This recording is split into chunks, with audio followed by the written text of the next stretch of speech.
Assalamualaikum. Malam-malam di bulan Ramadan itu punya sihirnya sendiri ya kan? Nah, salah satu yang paling bikin suasana jadi hidup dan spesial itu adalah salat tarawih. Kali ini kita akan coba bedah bareng soal ibadah yang indah ini. Yuk langsung aja kita mulai. Oke, coba deh bayangin sejenak. Kamu punya satu teman, tapi teman ini benar-benar istimewa banget.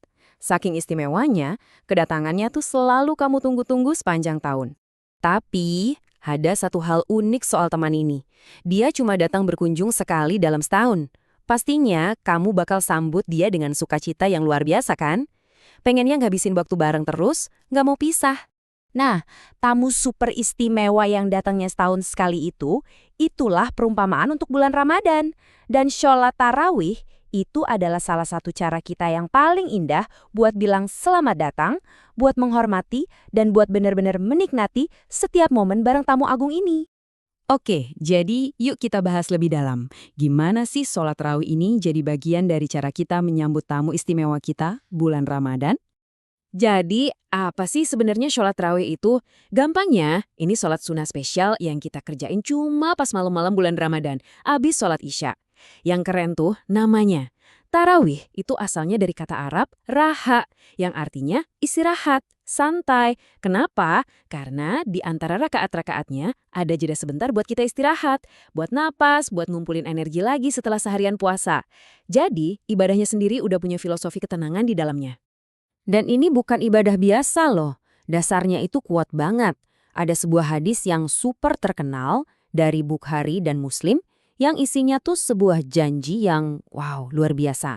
Dikatakan, barang siapa yang sholat tarawih di bulan Ramadan dengan iman yang tulus dan benar-benar cuma berharap pahala dari Allah, maka dosa-dosanya yang udah lewat itu semua diampuni. Coba deh renungin sebentar. Ini bukan cuma gerakan salat biasa kan? Ini tuh kayak tombol reset. Kesempatan emas buat kita mulai lagi dari nol dengan lembaran yang putih bersih. Sebuah hadiah langsung dari Allah. Oke, sekarang kita masuk ke pertanyaan yang sering banget muncul. Gimana sih ceritanya sholat ini bisa ada? Terus, gimana cara ngerjainnya? Nah, ini dia, soal jumlah rokaat. Sering jadi perdebatan kan? Sejarahnya gini, Nabi Muhammad SAW itu mengerjakannya 11 rokaat, udah termasuk witir. Tapi, bacaannya panjang banget.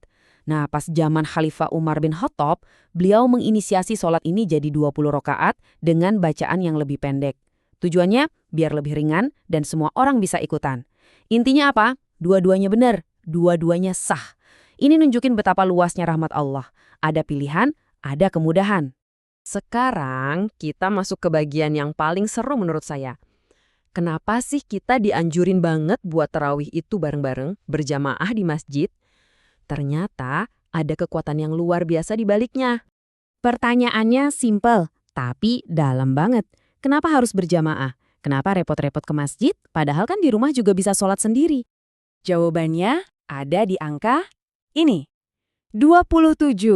27 kali lipat. Bayangin deh, kamu ngerjain satu soal, dapat nilainya 27. Untung banget kan? Nah, itulah ganjaran yang dijanjikan buat orang yang milih sholat bareng-bareng. Dan ini bukan angka main-main ya. Ini beneran dari hadis sahih yang bilang kalau sholat berjamaah itu pahalanya 27 derajat lebih tinggi dibanding sholat sendirian. Coba, penawaran mana lagi yang lebih menggiurkan dari ini? Oke, kita bedah ya kenapa berjamaah itu penting banget. 1. Kita itu ngikutin contoh dari Nabi dan para sahabat. 2. Yaitu tadi, pahalanya dilipat gandain. 3. Kita bisa ngerasain yang namanya ukhuwah, rasa persaudaraan yang kuat banget waktu kita berdiri rapat, bahu ketemu bahu. 4. Ini jadi momen buat mempererat hubungan keluarga dan tetangga. Dan yang kelima, ini penting banget, kita ngajarin anak-anak kita kalau ibadah itu seru, indah, dan nggak sendirian. Oke, lanjut.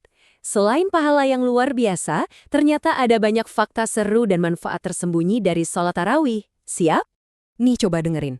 Kamu tahu nggak, di Masjidil Haram di Mekah, itu jutaan orang sholat tarawih bareng setiap malam. Coba bayangin getaran spiritualnya kayak apa.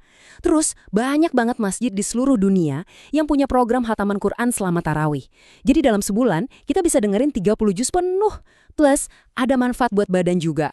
Gerakan sholat tarawih itu ternyata setara olahraga ringan, pas banget buat ngelancarin peredaran darah setelah seharian puasa. Jadi, setelah kita tahu semua ini, apa sih maknanya buat kita? Khususnya buat keluarga kita, buat anak-anak kita. Pesan apa yang sebetulnya paling penting buat kita bawa pulang? Dan pesannya, menurut saya, ini yang paling dalam. Waktu kita ngajak anak kita ke masjid buat taraweh, dia itu nggak cuma ikut-ikutan gerak loh. Dia lagi jadi bagian dari sesuatu yang masif. Dia lagi berdiri bareng jutaan saudaranya di seluruh penjuru dunia. Di malam-malam paling spesial sepanjang tahun. Untuk apa? Untuk ngobrol langsung sama Allah. Dan kita harus yakin setiap langkah kaki kecilnya menuju masjid itu didengar dan dicatat sama Allah. Jadi, saya mau tutup obrolan kita kali ini dengan satu pertanyaan, khusus buat kamu. Setelah tahu semua ini, nanti malam pas kamu jalan ke masjid buat tarawih, coba tanya ke diri sendiri, keindahan apa ya yang mau aku temukan malam ini? Semoga bermanfaat ya.